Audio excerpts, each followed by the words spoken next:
جی السلام علیکم. Today with شاہین سے میں ہوں سید شاہین عبداللہ. خوشخبری ہے اہلیان پاکستان کے لیے. جو لوگ پاکستان سے محبت کرتے ہیں، جو لوگ سسٹم سے باہر ہیں، جو سسٹم کا حصہ نہیں ہیں، ان کے لیے ایک بڑی خوشخبری ہے.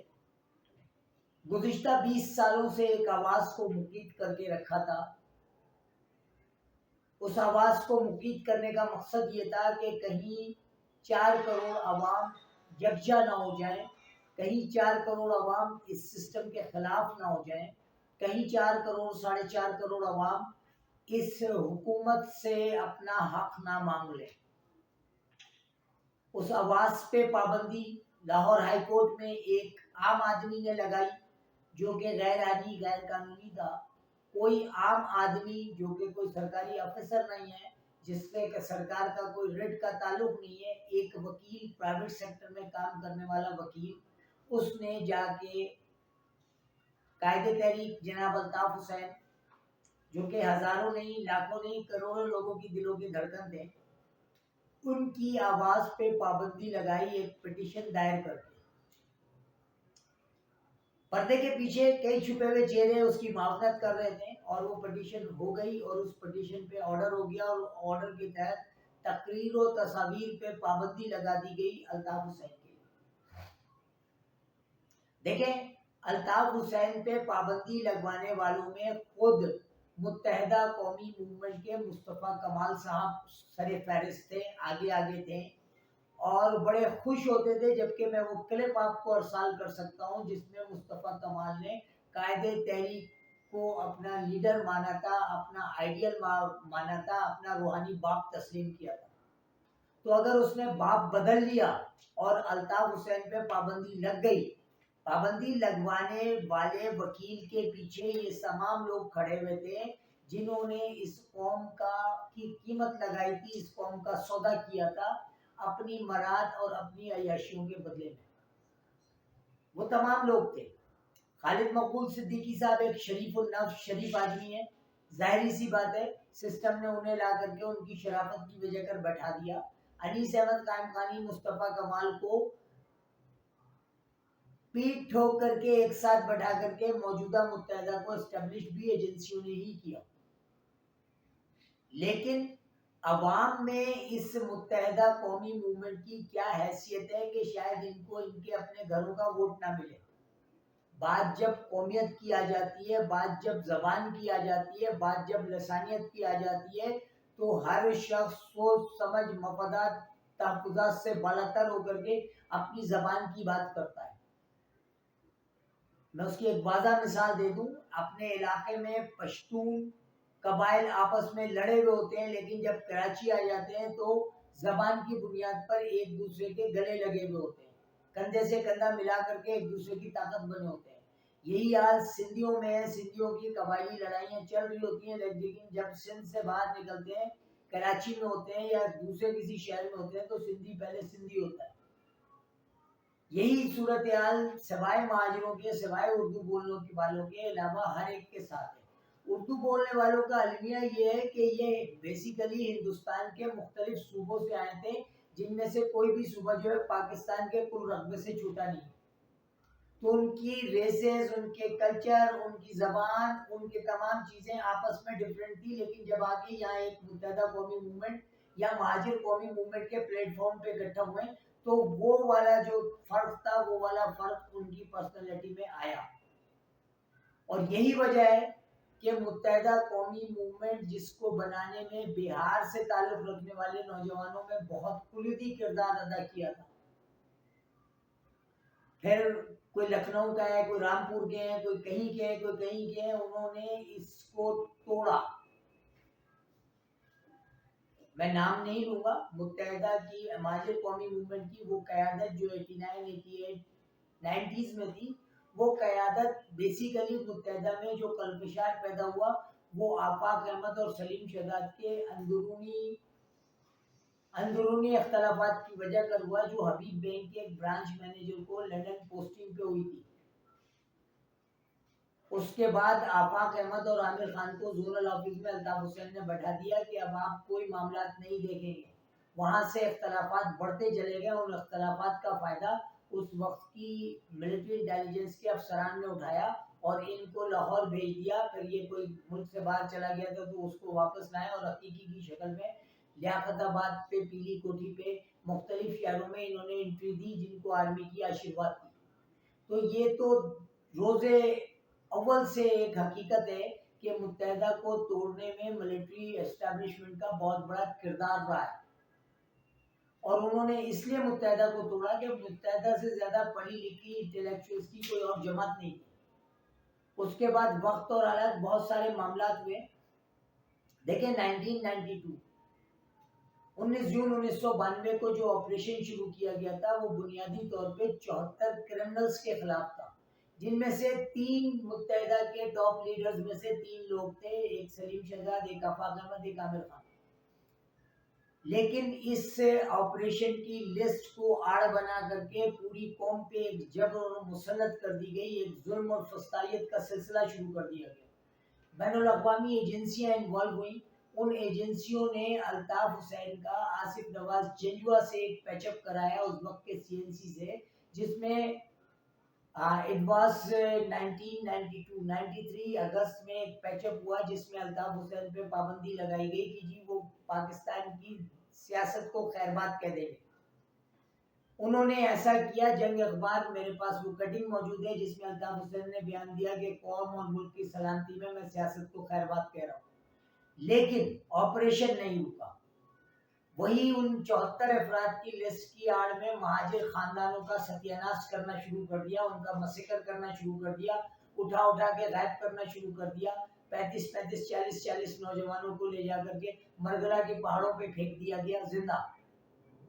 تو جب یہ ظلم چلتا رہا اور نہیں رکا تو اس وقت کے سی این سی کو، آرمی چیف آصف نواز جنجوہ کو اس کی قیمت ادا کرنی پڑی اور اسے MI5 نے ٹارگٹ کیا اور زہر دے کے مار دیا. اس کے بعد معاملات یوں ہی چلتے رہے اور آصف نواز جنجوہ کی بیوہ نے بعد میں کورٹ بھی گئی اور اسلم بیگ صاحب نے جا کر کے ان تمام چیزوں کا کنفیس بھی کیا کہ ہاں جی یہ انٹرنیشنل بین الاقوامی ایجنسی ہے MI5 برطانیہ کی، جس کے سامنے معاہدہ کر کے انہوں نے بٹرائی کیا تھا. تو انہوں نے سزا دی اور سزا بھی کیسی تھی کہ جو پوائزن انہیل کیا تھا اس کا تریاق ایوان صدر میں ان کے ڈاکٹر کے پاس تھا جو خود MI5 کا تھا. لیکن سی این سی صاحب کہنے لگے میں سی ایم ایچ پہ بھروسہ کروں گا، میں وہاں نہیں جاؤں گا. وہ نہیں گئے اور ان کی ڈیتھ ہو گئی اس اٹیک کے 12 گھنٹے کے بعد. تو آپ یہ دیکھیں کہ جس ملک کا سی این سی بین الاقوامی ایجنسیوں سے محفوظ نہیں ہے اس ملک کی عوام کیسے محفوظ رہ سکتی ہے. بہرحال اس کے بعد یہ معاملات چلتے گئے. پرویز مشرف صاحب 13 اکتوبر 1999 کو پرویز مشرف صاحب آ گئے اور پرویز مشرف صاحب نے آنے کے بعد ارشد العباد کو بلوا لیا ایز اے گورنر اور متحدہ کو اس کی ساری مراد پرانی مل گئی مائنس الطاف حسین کے ساتھ. اس کے بعد پھر یہ ہوا کہ متحدہ قومی موومنٹ کو PSP کا سامنا کرنا پڑا اور 3 گروپ بن گئے، ایک فاروق ستار کا، ایک PSP کا اور ایک متحدہ پاکستان PIB کا. اور بعد میں جب اس سے بھی انہوں نے دیکھا یہ کہ سندھ میں سندھی گردی اتنی بڑھ گئی ہے کہ عملاً سندھو دیش بن گیا ہے، تو انہوں نے تینوں کو ایک ٹیبل پہ بٹھایا کہ جی شہر کی عددی قوت کے آپ ضامن ہیں، محافظ ہیں، لہذا آپ کو بیٹھ کے اس معاملے کو پیچ اپ کرانا پڑے گا. تو وہ لوگ بیٹھ گئے. لیکن اس متحدہ قومی موومنٹ کی عوام میں ریٹ نہیں ہے. عوام آج بھی اس حلوں کو سننے کے لیے بے چین اور بےتاب ہے. اس دوران 87ویں امینڈمنٹ کے لیے پھر متحدہ قومی موومنٹ کو پیپلز پارٹی نے یا سندھیوں نے دھوکہ دیا. پارلیمنٹ میں ان کی حیثیت کتے جیسی کر دی. پارلیمنٹ میں ان کی کوئی آواز نہیں ہے، سندھ اسمبلی میں ان کی کوئی آواز نہیں ہے. اب ان کی آواز یا مہاجروں کی بقا جو ہے وہ الطاف حسین کی آمد اور مہاجر قومی موومنٹ کا دوبارہ سے فارم میں آنا ہے. اب اس تمام پولیٹیکل سیناریو میں صرف ایک شخص ہے، آفاق احمد، جس کی دانستہ یا نادانستہ کا الطاف حسین نے پچھلے 4 مہینے سے مسلسل حمایت کی اور اس کو کہا کہ جی یہ مہاجر کمیونٹی کا لیڈر ہے. اس میں کوئی شک نہیں. From very beginning Altaf Hussain نے جو نعرہ لگایا تھا اسی پہ قائم ہے. مہاجر قومیت کی بات ہی کر رہے ہیں، وہ متحدہ کی بات نہیں کرتے. مہاجر قومیت کی بات کرتے ہیں، اور اگر اس کو الطاف حسین کا سپورٹ مل جاتا ہے اور الطاف حسین پاکستان آ جاتے ہیں تو پھر کیا ہوگا، ایک سوالیہ نشان۔ اور میں اپنے ویورز کو بتا دوں کہ اسی دسمبر کے آخر میں الطاف حسین کی آمد متوقع ہے، نہ صرف متوقع ہے بلکہ یقینی ہے، کیونکہ میرے جو ذرائع ہیں وہ ذرائع ہیں جو اسٹیبلشمنٹ کے ادارے ہیں، اور وہ یہ کہتے ہیں کہ جی الطاف حسین اب واپس آ جائیں یا انہیں آ جانا چاہیے، کیونکہ اگر وہ نہیں آئیں گے تو سندھو دیش کنفرم ہے، بن جائے گا۔ 1986 میں بھی یہی ہوا تھا، جنرل اختر عبد الرحمان نے سندھ کو 2 حصوں میں ڈیوائیڈ کر دیا تھا، ایک دیہی سندھ ایک شہری سندھ، اور ڈیوائیڈ کرنے کے لیے انہوں نے مہاجروں کو متحد کیا، اور متحد کرنے کے لیے افغانیوں سے حملہ کرا کے سراغ بورڈ پہ مہاجروں کو شہید کیا گیا، پکا قلعہ میں مہاجروں کو شہید کیا گیا تاکہ یہ لوگ یونائٹ ہو جائیں۔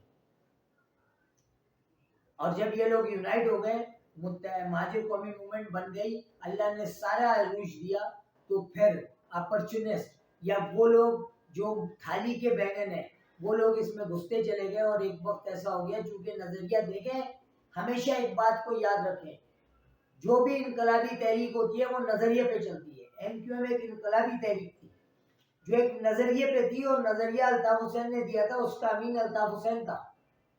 اس نظریے میں نظریاتی کارکن اور تنظیمی کارکن میں بڑا فرق ہوتا ہے۔ نظریاتی کارکن جو ہے وہ سوچ سمجھ مفادات تحفظات سے بالا تر ہوتا ہے، اور جو تنظیمی کارکن ہوتا ہے وہ سوچ سمجھ مفادات تحفظات کو ساتھ لے کے چلتا ہے کہ آج میں یونین انچارج ہوں، کل میں سیکٹری انچارج بنوں گا، پرسوں فلاں بھائی ہٹ جائیں گے، ان کی جگہ میں ایم پی اے کے لیے چلا جاؤں گا۔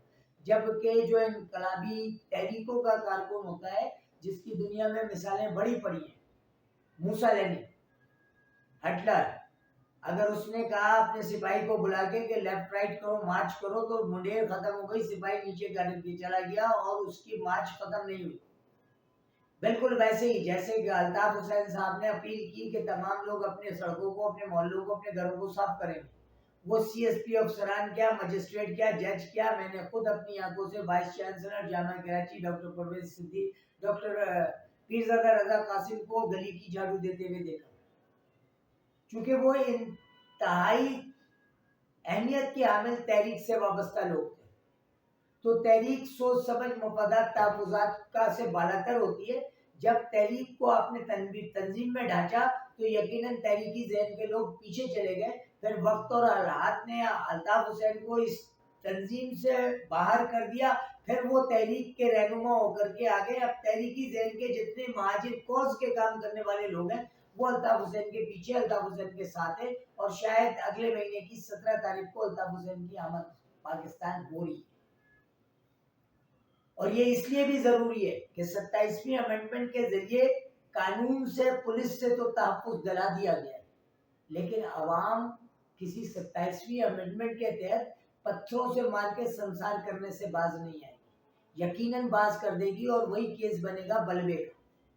تو اگر یہ جو لوگ اسلام آباد کی اسمبلیوں میں یا سندھ کی اسمبلیوں میں بیٹھ کر کے بڑے بڑے دعوے کر رہے ہیں، اگر وہ ایک ماں کی، ایک باپ کی اولاد ہیں، تو اپنے علاقوں میں یا ان کمیونٹیز میں، ان علاقوں میں آئے جہاں اردو اسپیکنگ آبادی ہے۔